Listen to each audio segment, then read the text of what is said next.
we have come to the fourth part of the unit 4, which is leadership. As I mentioned, the ultimate source of motivation is leadership. You might wonder, who is the leader? You are the leader to yourself, because you take your own decisions. How many decisions you take in a day?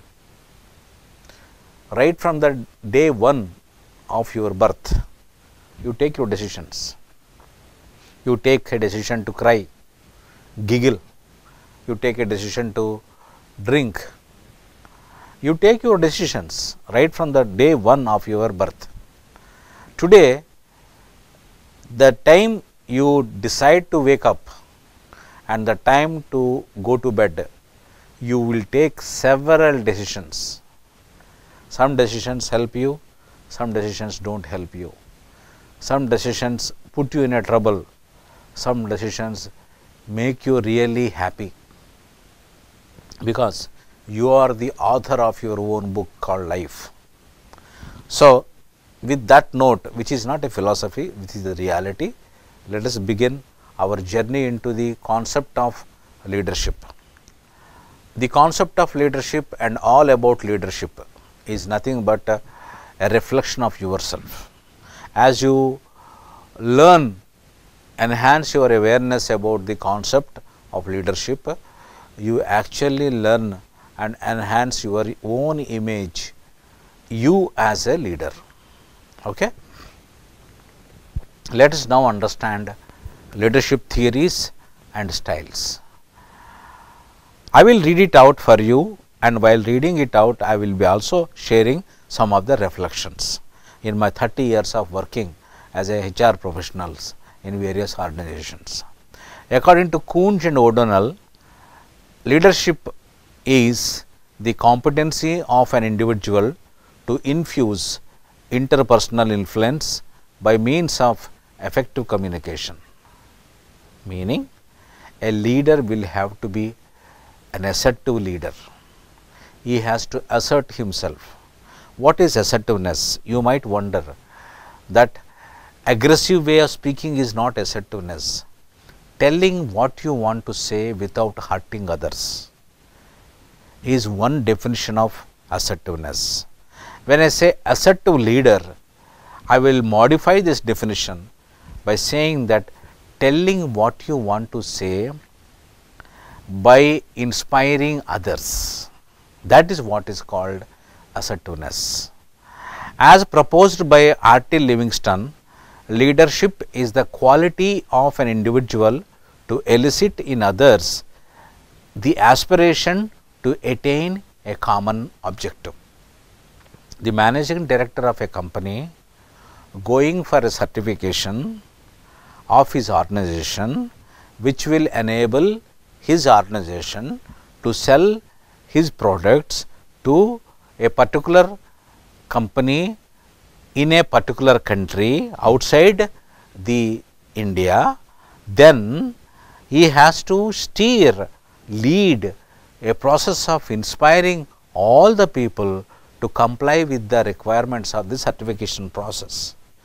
It is called quality certification. There are people who lead this kind of a process and enthusiastically they celebrate each milestone arrived or reached. Okay?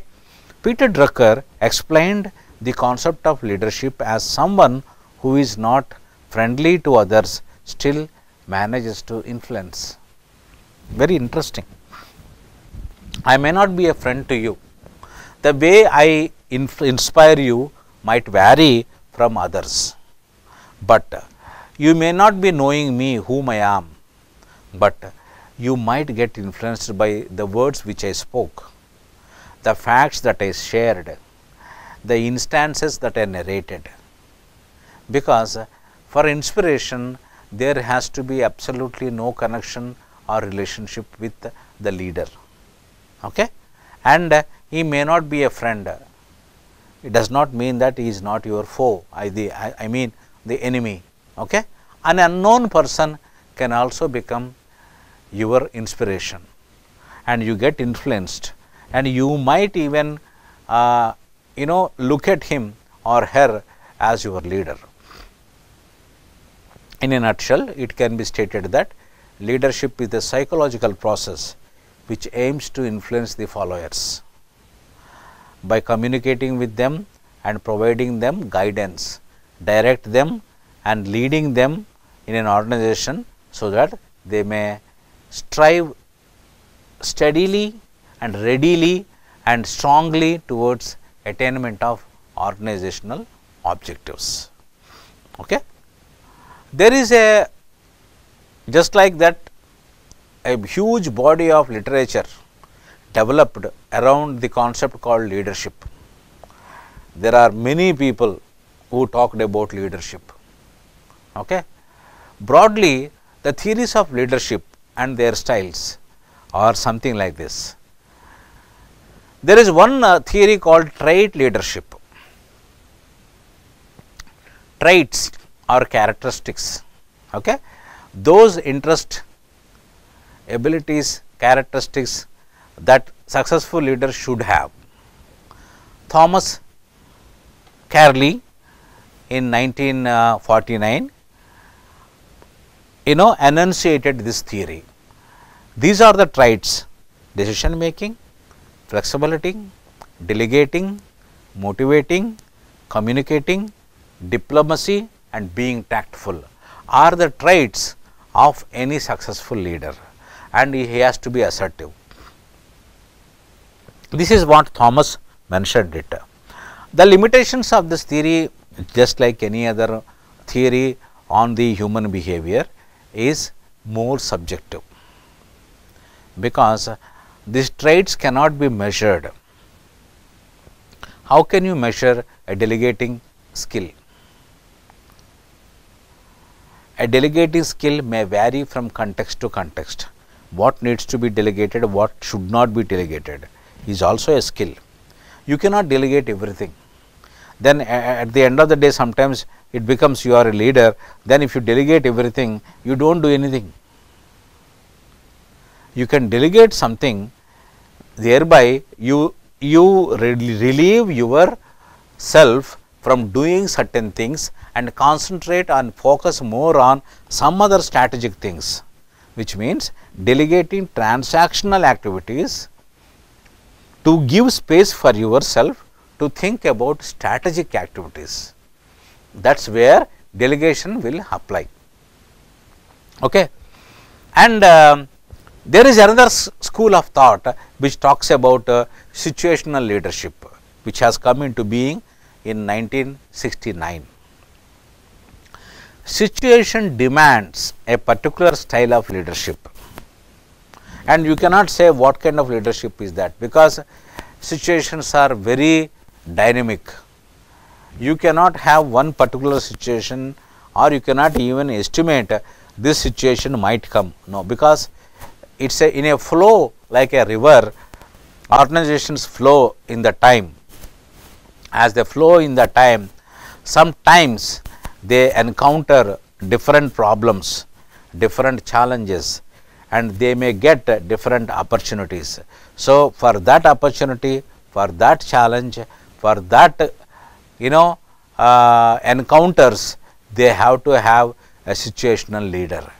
A situational leader might not be a permanent leader. He may be a leader for that situation, and once that situation is over, he may go back to his work. Maybe he may be a worker.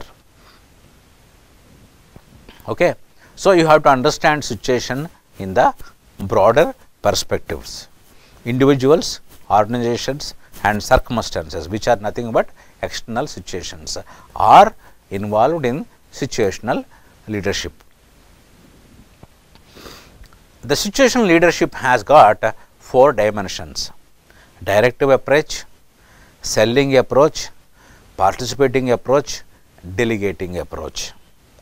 In a typical firefighting situation,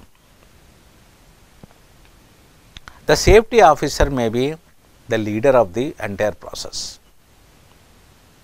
but many organizations you will see that some of the employees take a lead and venture into the fire and reduce the damage. Why? Because they have a participating approach. They know certain things which the safety officer may not be knowing. So, they were able to put off the fire more effectively than the safety officer. So, they venture into that one, they participate in that.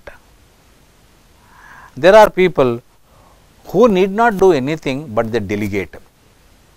Suppose something has happened, some accident has happened, boss is not there in the office. He will call a junior most fellow. He will say, take whatever is the appropriate decision, I will stand by that.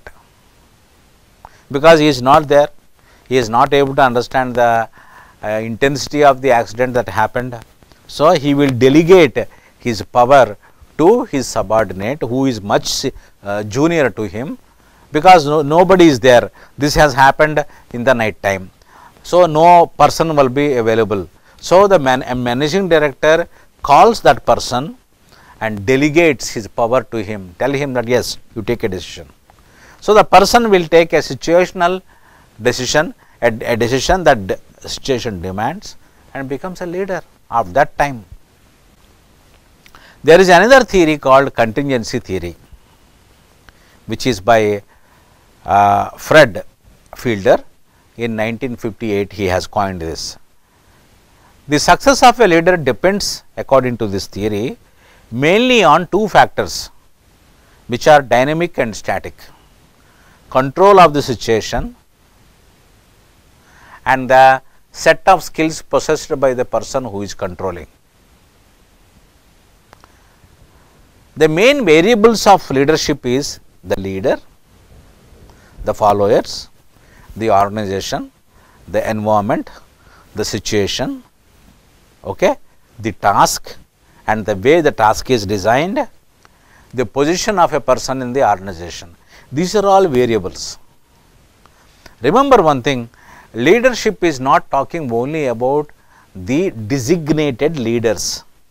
The concept of leadership is talking about the leader within you. As you are watching and listening to this video show, there is a leader within you.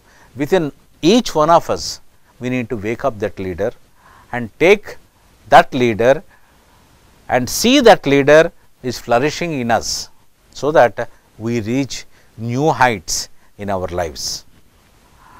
Very famous talking is going on about employee engagement, and Greg Orr and Oldham, J. Richard Hackman, they are the heroes of employee engagement. They say that employees engagement is a necessary pre-qualification or a prerequisite for providing rewards, and managers use variety of rewards for motivating employees. That means, when I say managers, you can also consider them as leaders.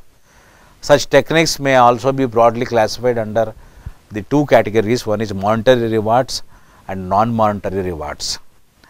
Why are we talking about rewards now? The leaders eventually will get rewards for themselves, and leaders will give rewards to others. In a situational leadership, a person emerged as a leader will get rewards from the real leader of the company. I mean the owner of the company. The owner of the company who has excelled in doing certain things, in signing off agreements, will get rewarded by the appreciation given by the company members.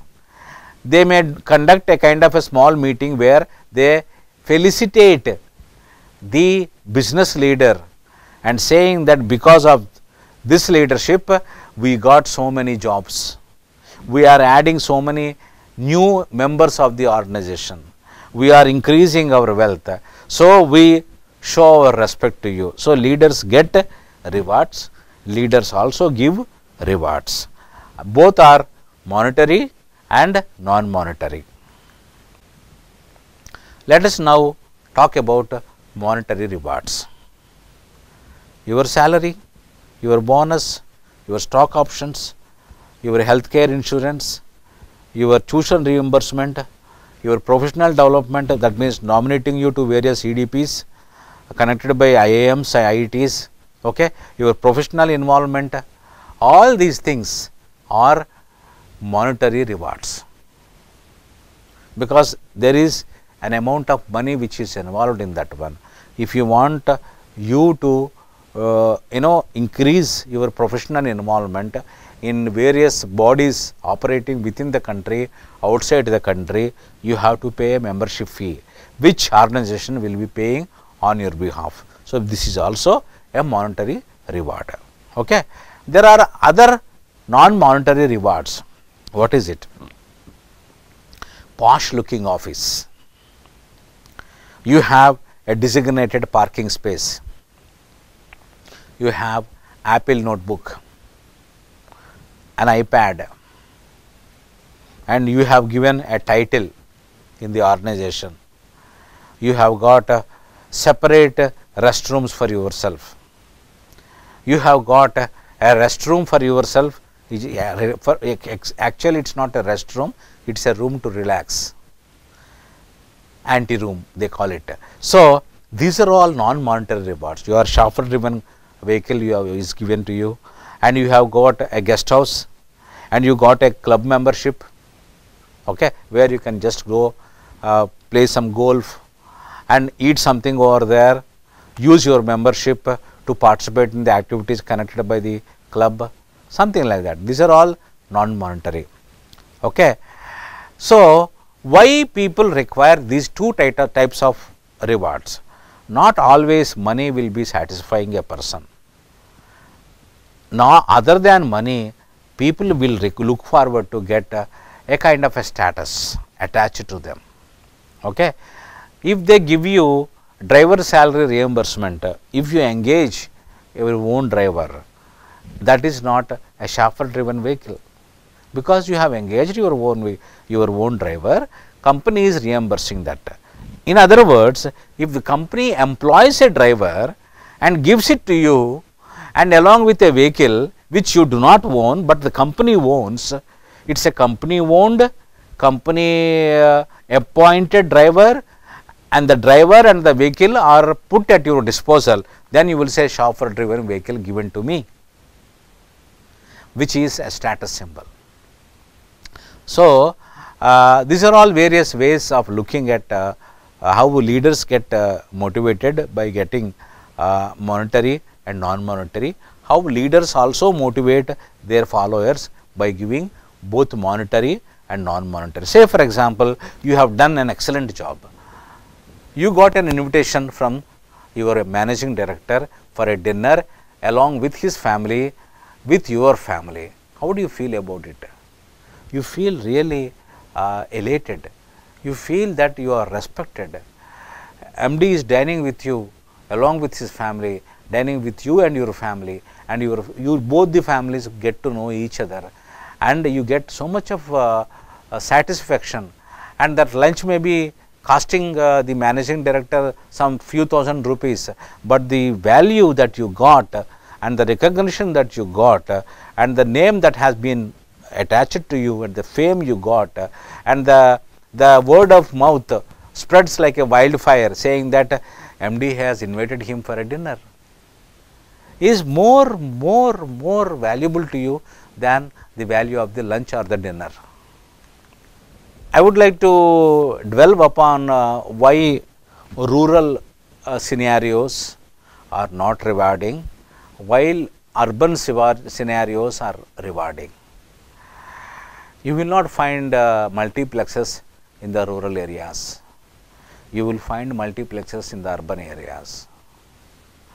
Your life will be entirely different, your orientation will be entirely different in rural areas. In urban areas, modernity touches you every day. Okay. Sometimes in the rural areas, you may not even get net connectivity consistently, but in urban areas, everything is taken for granted. Okay. So, why people leave jobs based on so many things? Some people leave jobs because low salary. some people leave job because the other company offered a better role. Suppose you may find that people coming from urban areas doing rural jobs. Yes, reverse migration is happening in India. Many people wanted to remain in rural areas.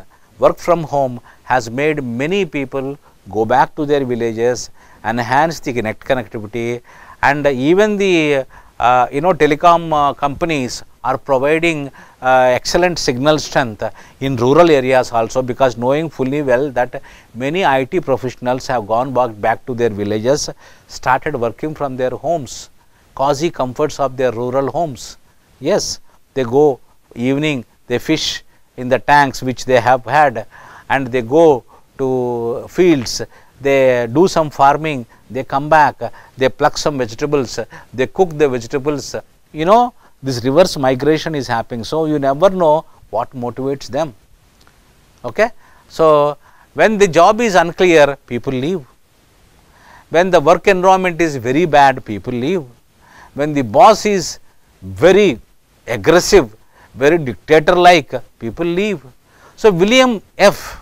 White has therefore mentioned very candidly, man has not born loving money, living with money. He has to learn to love it.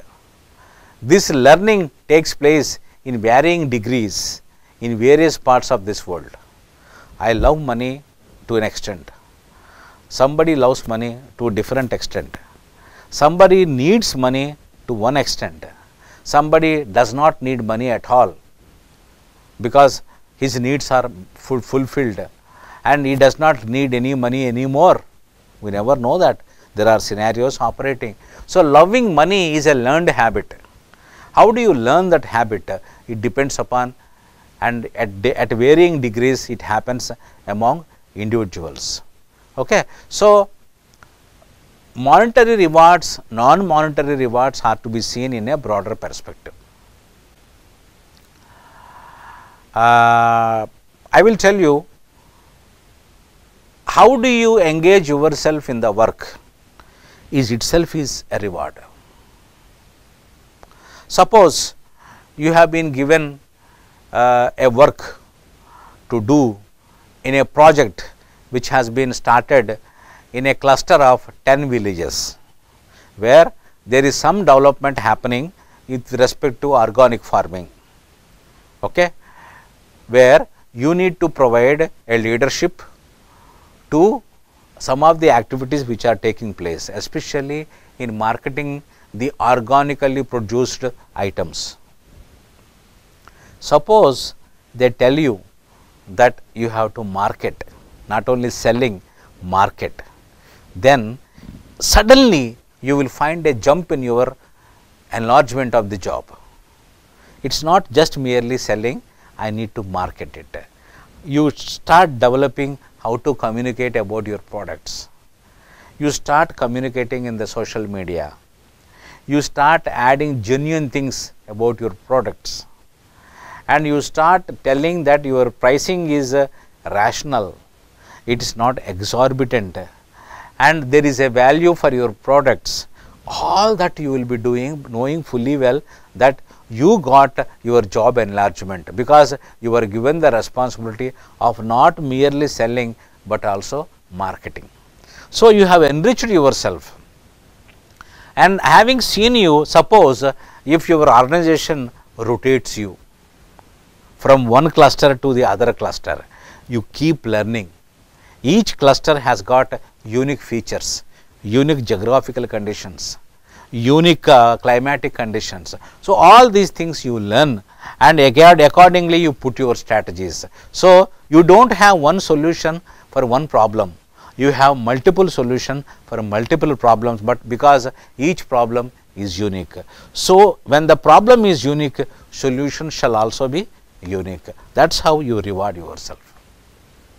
As I told you, your prize and recognition, your participation, the way you compete in the contests which are being conducted, the kind of delegation of authority given to you, and your advancement in the career, all these are non-monetary non-financial incentives.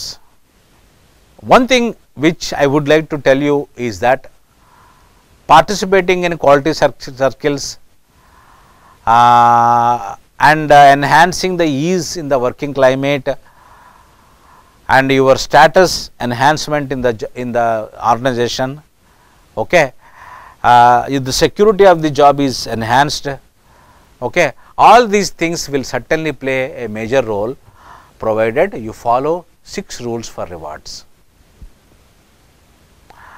Never ever promise rewards in advance, and never keep anticipation of so many rewards. You must keep the anticipation that the rewards may be small. Eventually you might end up giving very huge and large rewards. And don't stop the process of rewarding. You must continually reward. What is the difference between continuous and continual? Continuous is every day. Continual means as and when performance happens, then and there itself you have to reward. So this must be an ongoing process as and when the best performance happens. And when you reward, do not reward it in a private scenario, in a private context, in a private situation. Reward publicly, because people wanted to be seen as receiving rewards. Sometimes you need not reward an outcome, you need to reward a behavior also. Suppose some organization is conducting a survey, okay, somebody volunteered to assist the HR department in conducting the survey. Reward that behavior, because volunteering is rarely seen. Reward peers. It is not just subordinates, you have to reward your peers also. So rewarding you have to understand in a broader perspective, okay. If you understand the core jobs and the dimensions of the jobs, you will be able to design or tailor your rewarding system in a much better manner, okay. Jobs will have skill variety, they have a particular identity for a task, there is a significance attached to a task, and there may be some amount of autonomy that a person enjoys while being on the task, and jobs will have a pool of resources, and they all will have a mechanism called feedback. So these are all the dimensions for a core job, okay. And you must also understand that each job has got some critical psychological states, okay. Meaningfulness of the work, responsibility of the outcomes, that is accountability, and you should know the results at the end of the day. When somebody is working blindly without knowing the results, which means feedback is missing. So you have different outcomes coming out of different tasks, which is high internal work motivation, high quality work and excellent performance, excellent job satisfaction, which means very high job satisfaction, and abysmal absenteeism, absolutely no absenteeism, because people love to come to organizations. Work is a celebration. I do not know how many of you know that one. If you have got a job, celebrate the job, because how many people are not without job in this country? Many people, lakhs of people are not having jobs. If you get a job, celebrate that one. Job itself is a God for you. Job itself is a motivation for you. Job itself is a leader for you. You follow that leader in the name of the job. That is what I mentioned to you. Svavihita Vrutya Bhaktya. Whatever is the assigned task to you, you commit to it with so much of devotion and be passionate about it. It's only then you will get. So, non-financial rewards are those which are not associated with the financial rewards, but some techniques which are psychological in nature, sociological in nature, and in the work environments they will give some physical comforts. All these are things which are going to add so much of value. As leaders and as followers, you must be aware of these things. Okay? A recognition needs to be comprehensive, it should focus on the individual, and it should go social. If that is not happening, a leader is not a leader. A leader will have to give that kind of recognition which will go social, I mean to say openly, publicly, and it should focus on the individual, and it should be a comprehensive recognition. It is only then the employee recognition will happen in a much better manner. So, why some of the traditional rewards fail is only because once in a year it will happen. If it happens once in a year, what will happen to persons who have performed well but did not get recognition, but they left?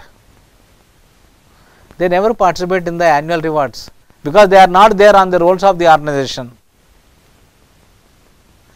Suppose you have given extra money into the person's account which are not known to the other people. He only knows because bank transfer will happen to his account. He comes to know that he got 50,000 rupees extra, and you will say that it is a cash reward for your excellent performance, and you don't celebrate. It might help him to get some good, but there is no social recognition. And you give without any creativity. See, you have to create a kind of an atmosphere which is enthralling, which is motivating, which is instigating people to indulge in creative activities. It should not be a routine, run of the mill type, and should have wider scope. Why suggestion schemes fail? They don't celebrate. There is a scope for every organization to improve the work processes. Leaders will not show the commitment. Managers will not show the commitment.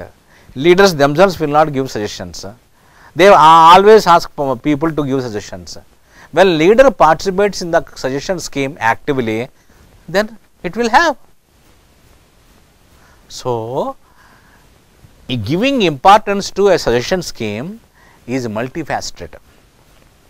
Organizing things, talking about work, talking of work-life balance, life in a broader perspective.